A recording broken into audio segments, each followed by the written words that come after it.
Good morning and welcome to Remote Sensing 1, Week 6, Winter Term 2020.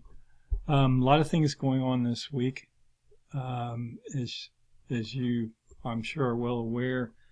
Last week we looked at image rectification and georeferencing raster data.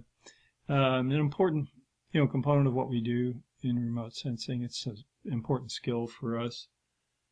And we also had quiz 1 on last Friday, and that's been graded, and there's feedback. If you want to discuss the quiz or view the quiz, I'm going to try to make the quiz visible again. This is a problem with D2L, but I'll if you want to discuss your quiz, please contact me. And we can have a either a Zoom session or we'll discuss that. I'm also working on Activity 2 grading and getting feedback for Activity 2 back to you, the density slicing Fukushima activity. And there also last week there were some things that I posted at the bottom of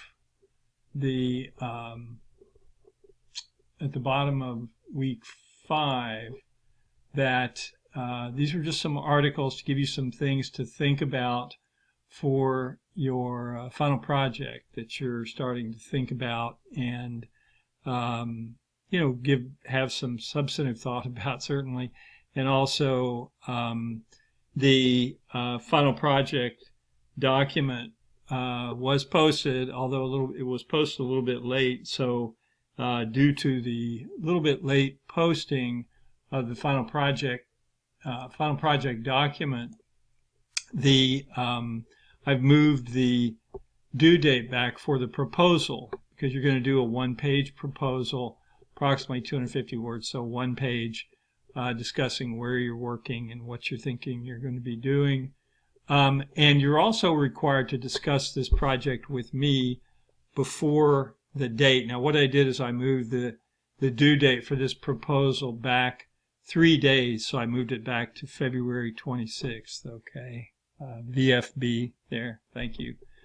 And so take a look at this. Take a good quick look at this, and then maybe you want to look back at the week 5 section here, week 5 module, where I did give you some things to think about, just some different ideas, things that are happening. These are relatively current things that have been written recently about different things in the physical and human world that are happening as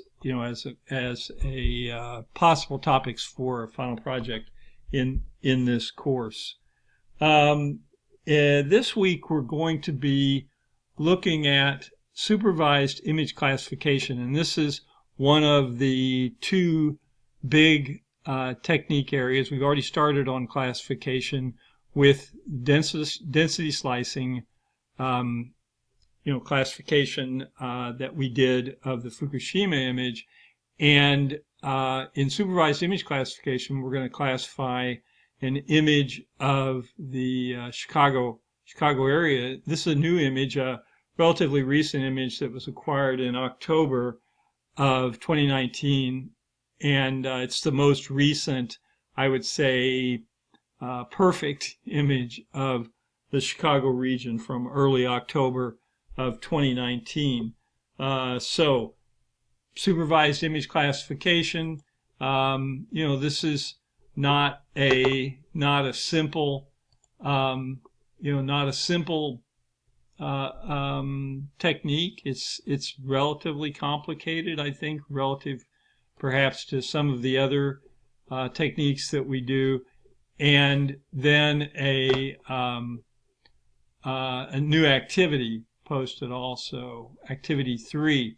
And if you look at Activity 3, you'll see that I'm giving you really a substantial amount of time to work on this. And Activity 3 and Activity 4 there's going to be some overlap between these two activities because these are groups of things that we do that you're probably going to want to use on your final project. So we'll be talking about activity 4 and the change analysis technique that we use, the change analysis techniques that we use next week in week 7. So a lot of things happening this week, a lot of things coming up. Don't procrastinate. And one other thing that I wanted to point out, and again, when you look at the course homepage and you see these, these postings of the overviews that I've been posting, these video overviews, some of you appear to be thinking, okay, that's it for week 4, that's it for week 5, just looking at the overview, but that's the overview. I think I always say in these, this is a brief overview, and that's what it is. It's a brief overview because there actually is substantial substantive content that's posted under each of these modules. So each week has a module with content, typically a presentation, perhaps some media, perhaps other links, these sorts of things that this really is the meat of the course. And even if you're a vegetarian, you need to be an educational meat eater, I guess you would say, or if you're vegan, as a lot of us are. But nevertheless, this is something that I wanted to make sure, because it seems apparent to me when I start looking at what's happening, and I can pretty much see everything that's happening here, that some people are just looking at the overview and they're not looking at the actual content. So it's kind of like it's almost like skipping class when you don't do this, when you don't look at the content that's present in these weekly modules that are posted, and you have to keep up with them. You can't just let them slide until a quiz or something like that forces you to look at these, right? So don't miss these. Look at the overview, but then the overview leads you into the actual content, the actual, and maybe it's a bad analogy, meat of the course. But, we're all course meat eaters, whether we're vegan or vegetarian or not. Okay, week 6, Remote Sensing 1, Winter 2020.